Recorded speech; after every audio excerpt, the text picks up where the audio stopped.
So, hello and welcome to our third edition of this podcast. This is the uh, next week we've had Tottenham versus Chelsea. It was a very disappointing performance, but just want to get your sort of overall thoughts.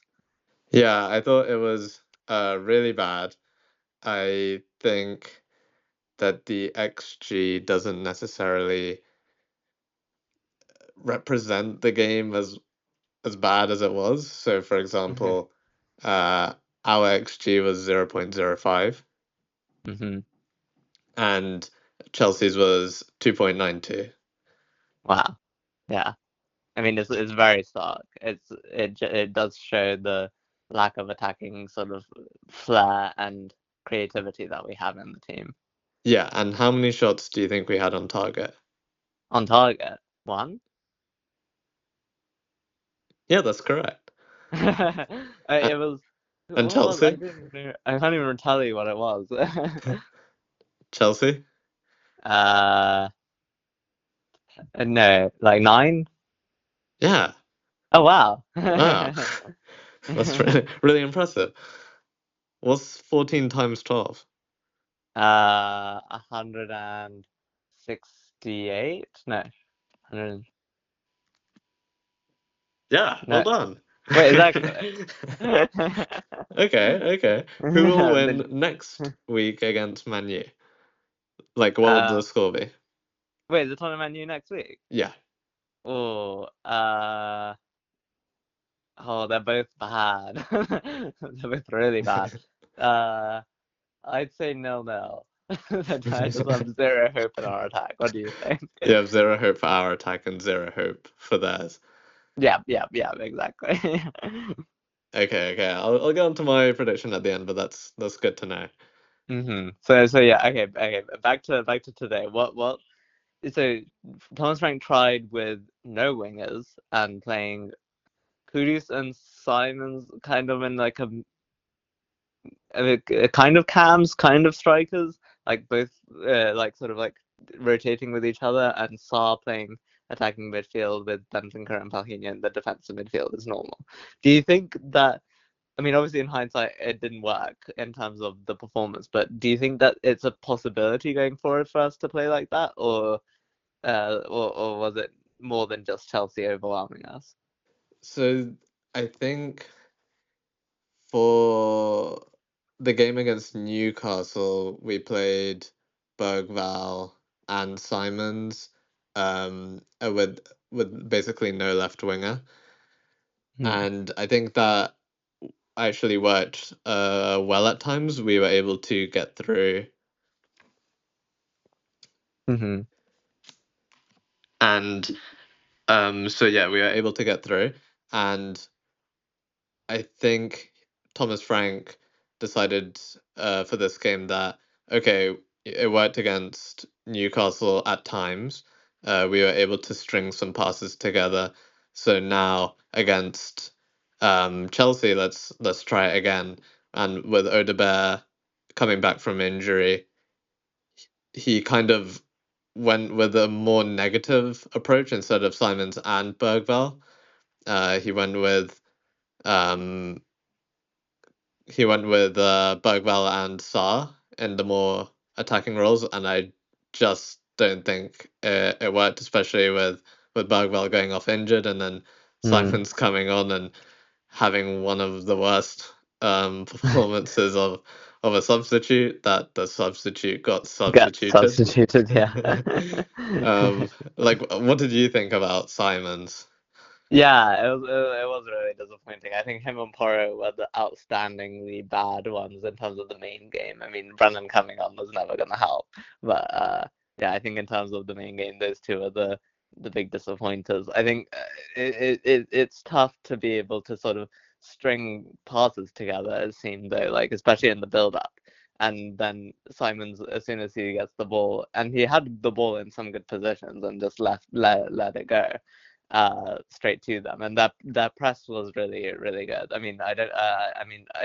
It's fair to give Chelsea like the credit for the way that they played, which was with a very intense press, which probably didn't lean into what Xavi Simons sort of like can play against.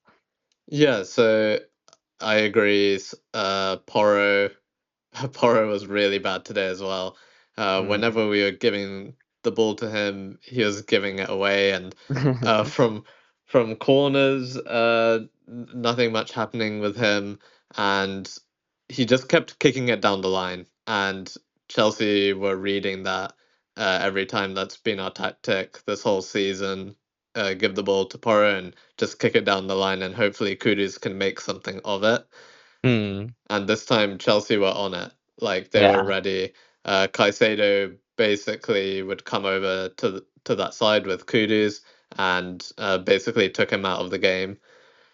Mm. Caicedo was really good for them today.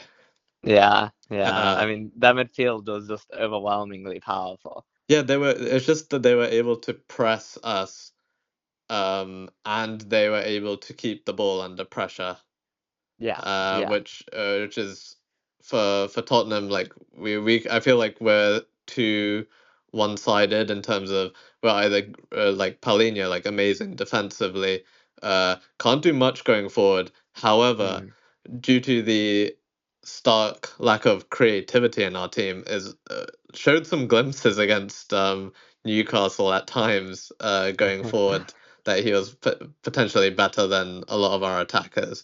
He's a lot more composed on the ball than like Brennan, Yeah. for Yeah. sure. But he struggles in midfield to turn around and pass it forward. I do think it's more of a system issue at the moment. I know Paulinho has historically not been a good kind of creator from midfield, but I think when everyone looks this bad, this has to be a Thomas Frank issue.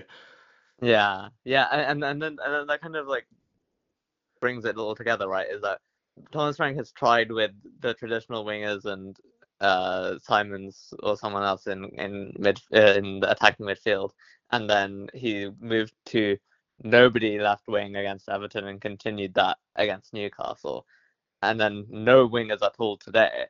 What do you think's next? What's the next experiment that do you think he'll go for? I think he's experimenting a lot, but there's going to be little change, I think, until after the international break. Mm. I just think because there's so many games now, and he's not going to be able to kind Create something of, concrete. yeah, because like in training, like it would take a lot of time. And in pre-season, he seemed to only just focus on defensively, which if we can't keep the ball, we're just gonna keep coming under a lot of pressure Mm. from Yeah. from other teams. And so no matter how good we may be defensively, it's always going to be difficult. Like today against in the final minutes of the game, it really felt like the Ange Postecoglou Tottenham where we were just getting exposed in behind constantly, and Mm. but without the reward of the Ange ball of the kind of passing football and going forward. Yeah. Yeah. And Do you think there's like something about I mean, we got Romero back and then that's when it all started to kind of like unpack itself as well. Do you think that Romero is at fault for that or do you think it's just the system and Romero like it was not Romero needing to sort of like get back to no, full? yeah, no, not Romero's fault. Romero did fairly well when he came on, made some challenges. Him and Polina are the most aggressively defensive players, but they tend to also time their challenges really well, Mm. which is amazing.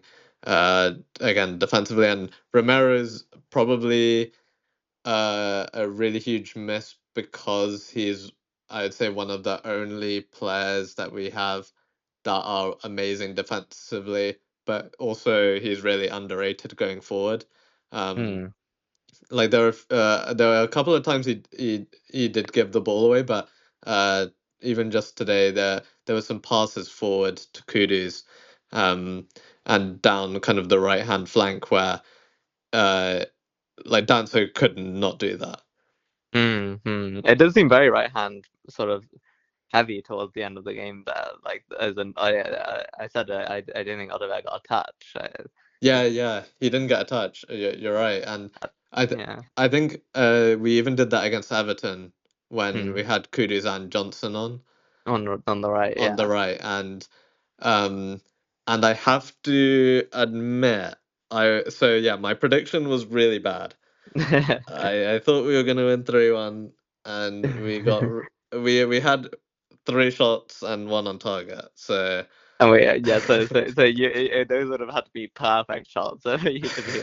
I mean, I exactly. predicted 1-0, so it's And it's so frustrating because now I thought we were good at set pieces again after being bad, and I guess it was just Everton making us look really good.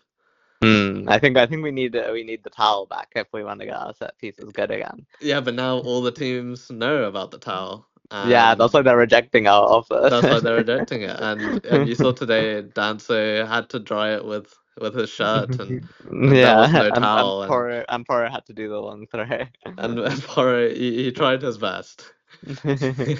But I feel like even with Dance's long throw, they're not very effective. Like there was No. one today where it went to Bentancur, but it was like cleared straight away.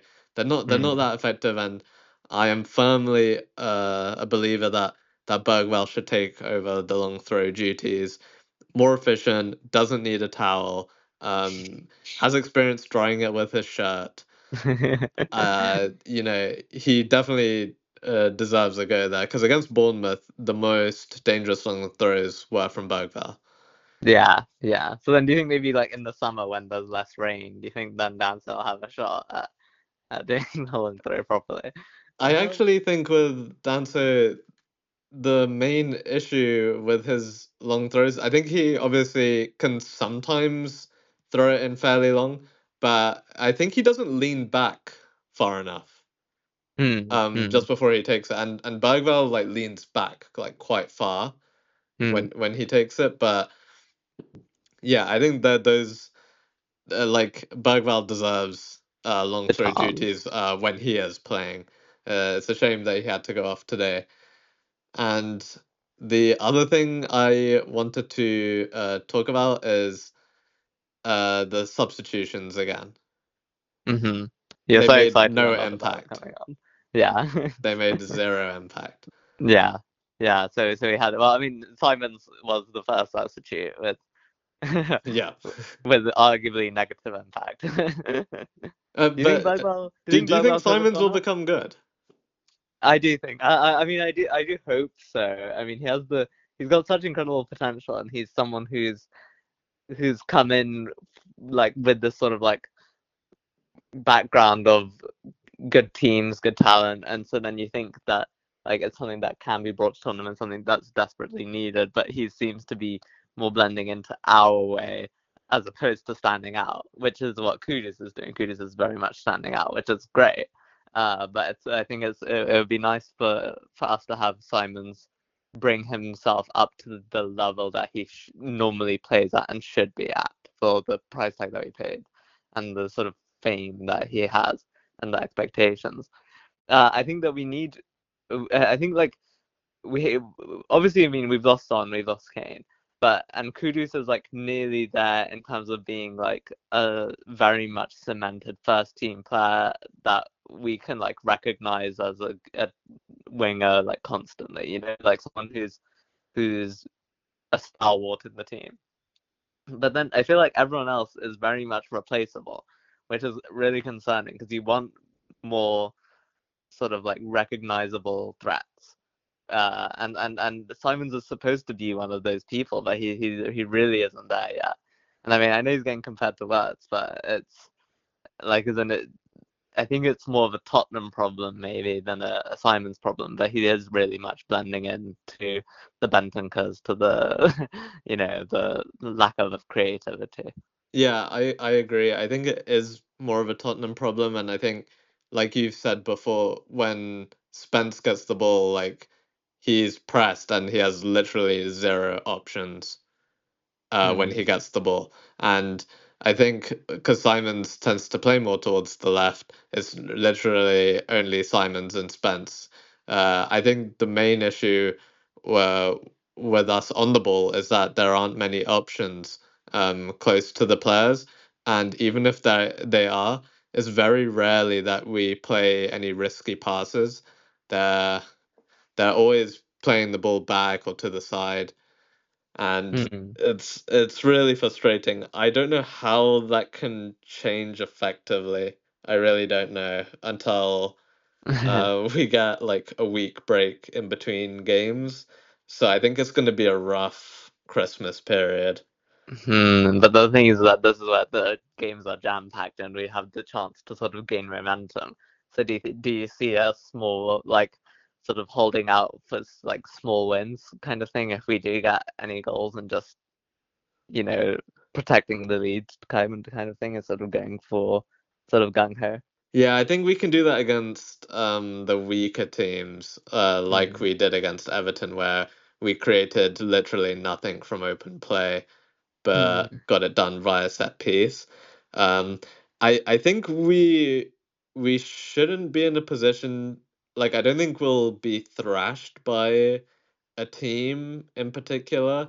Maybe it may happen like once or twice in the coming months, but I can't see us consistently being beaten by like more than 2 goals, just because although Thomas Frank, when he came in, he didn't prioritize the attacking football.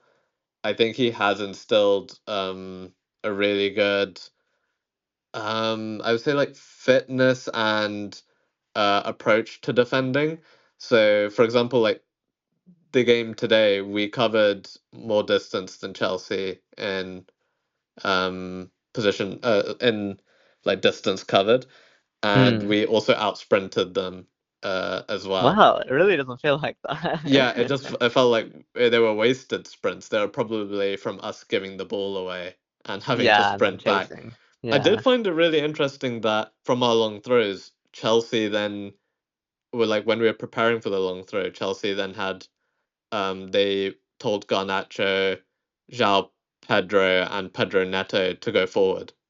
Yeah. So then we Yeah. had to have 3 players come back from the long throw.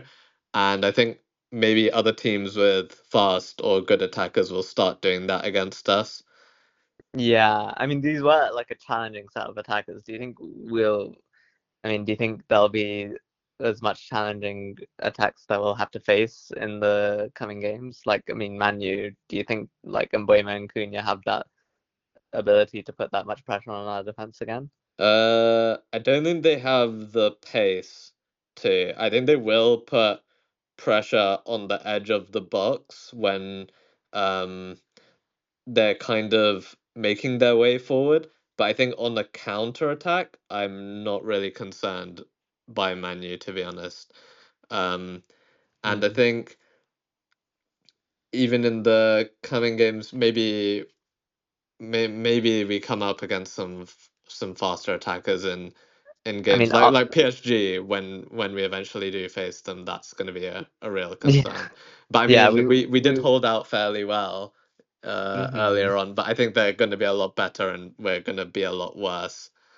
Yeah, I think So the Chelsea clinicality, I think, saved us from embarrassment as opposed to anything else. yeah, Chelsea do find it easy to play us at the new stadium, but they also find it really difficult to score. Like they could have scored Yeah. so many more against us when we went down to like 9 men.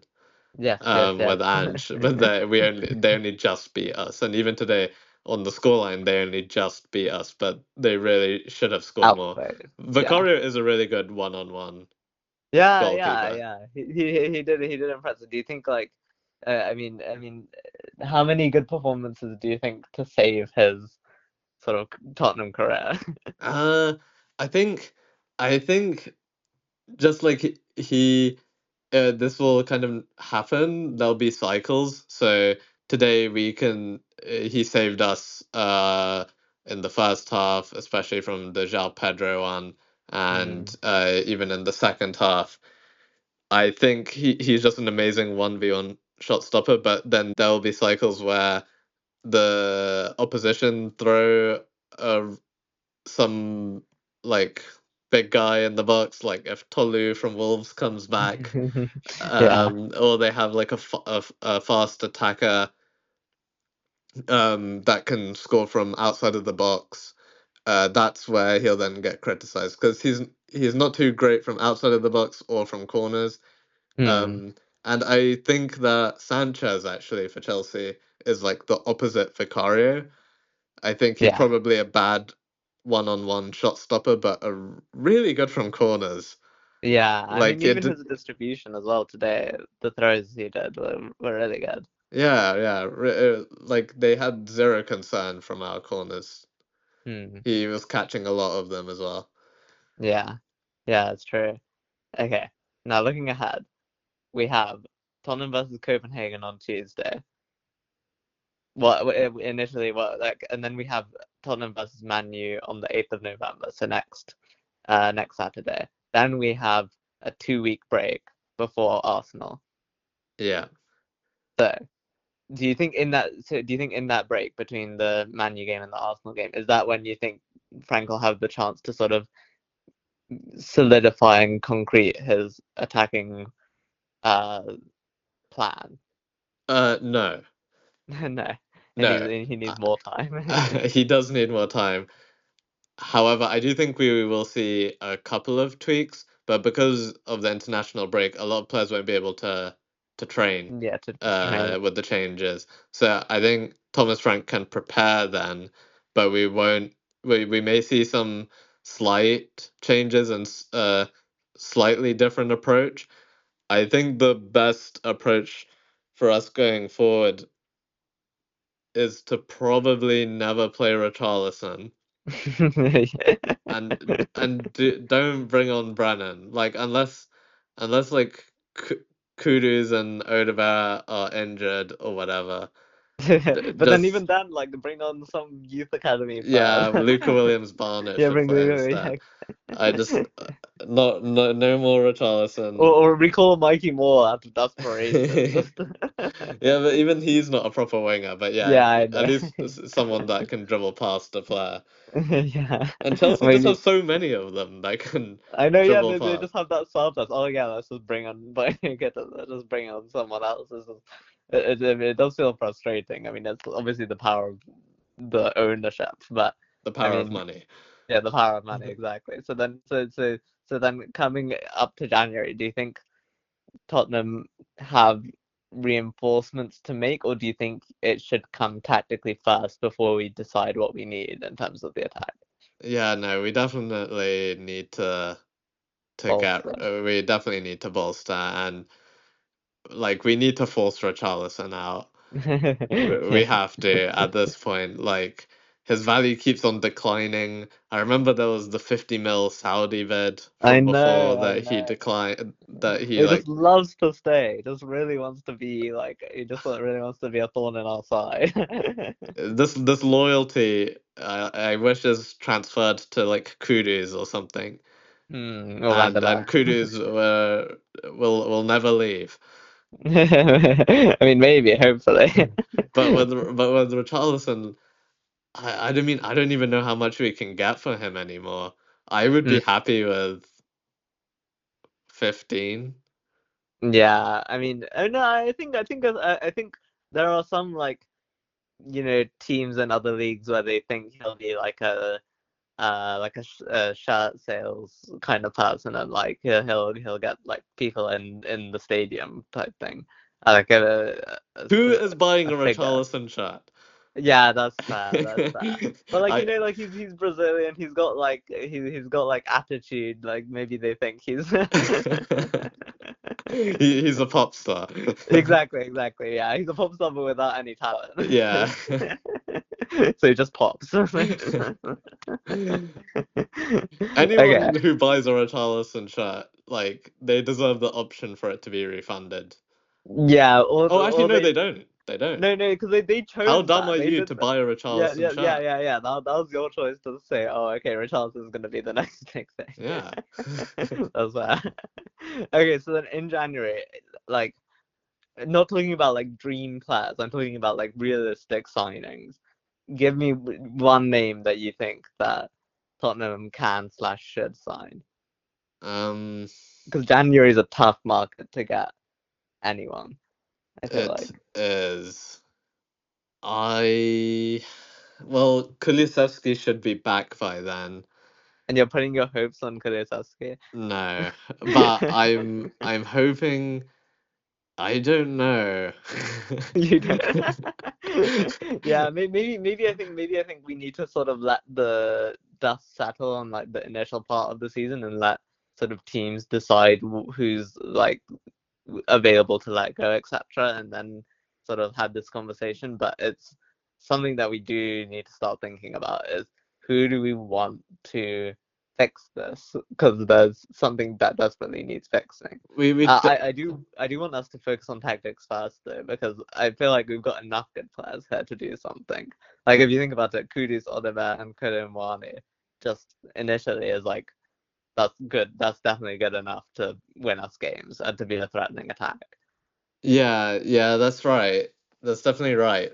But I think, like for example, I think the amount of minutes Kudus is playing is kind of wearing off on him at the Mm. moment. Like we saw at Chelsea, they can just sub in Bino Gittins and Esteval just like Yeah, that. yeah. It's quite Um, impact, yeah. and so like that winger rotation, like they're going to be way sharper than our wingers, Mm. at like all times basically. So Kudus definitely needs a rest. Odebear should then cover Kudus on the right. That would be insane right wing depth. And then Yeah. we just need two really good left and fast wingers. And I just want players that are gonna run in behind. So I know Minter plays on the right, but I would just take him. Just anyone that's really fast that can run in behind because we desperately need that. And then Tell can play up front and no more Richarlison. Yeah, Obviously, Solanke comes in when he gets back. yeah, I know, yeah. We're still waiting on And we don't know that. what difference that will make. Like That's because true, we that's do fair. play a lot of long balls, so maybe Maybe he he'll can be go. able to hold up the play Yeah, and then more. he can play it down into Kudus and Odebe. Yeah, I mean it is challenging. It's challenging. It's not like an easy situation to fix. It really isn't. Uh, It's just so dire up front. but okay, going forward, so we have Copenhagen on Tuesday. Well, what do you think? I mean, surely this is in the bag, right? But it is at It is at home, which is now concerning. home. It depends how tall Copenhagen's players are, because that will basically decide how if we win the game. Yeah, yeah, yeah. Do we need to just go for the basketball approach and just sign Wembanyama for Tottenham? That would really help. Yeah, Seven a foot Spurs five Spurs player. deal. But yeah, no. I think. Oh, Copenhagen are fourth Oh, currently. They're behind Brøndby and Midtjylland. wow, and we're third, so that means we're in a better Uh, position then. yeah, we should be able to beat them, and if not, that's a huge concern. Still not like sackable or like Oh thinking yeah, about the sack, but um, definitely a big concern if we do lose that one. I mean I they are think also 32nd in the Champions League table, by the way, so yeah, with okay, only one okay. point. Let's go to 2-0. I actually think Tottenham have two goals in them to score. Yeah, Is it just Van der Ven? I think one will come from a set piece, but and then I think the other one will come from like a scrappy bit of play that they would have self-imposed on themselves. Yeah, maybe an own goal.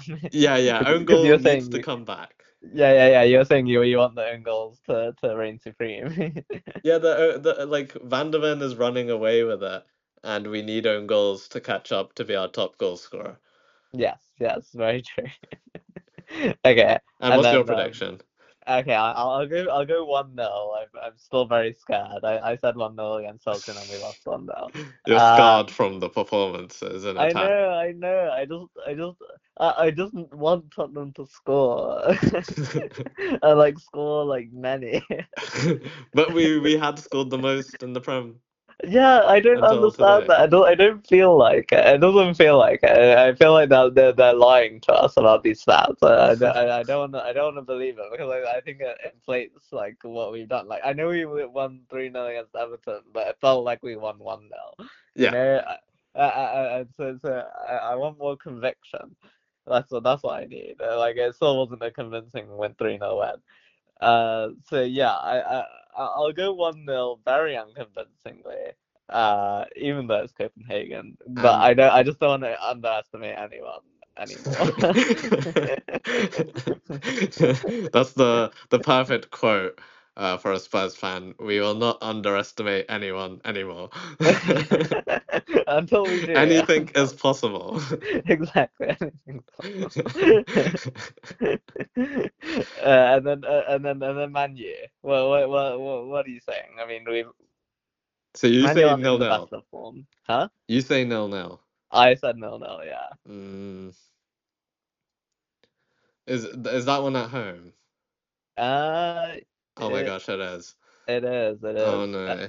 Tottenham and Man U both have the same points, by the way, 17 points from 10 games. Uh, wait, we have the same amount of points, Yeah, yeah, and there were calls to sack Amorim. yep. Uh, uh, okay. 1-0 Tottenham.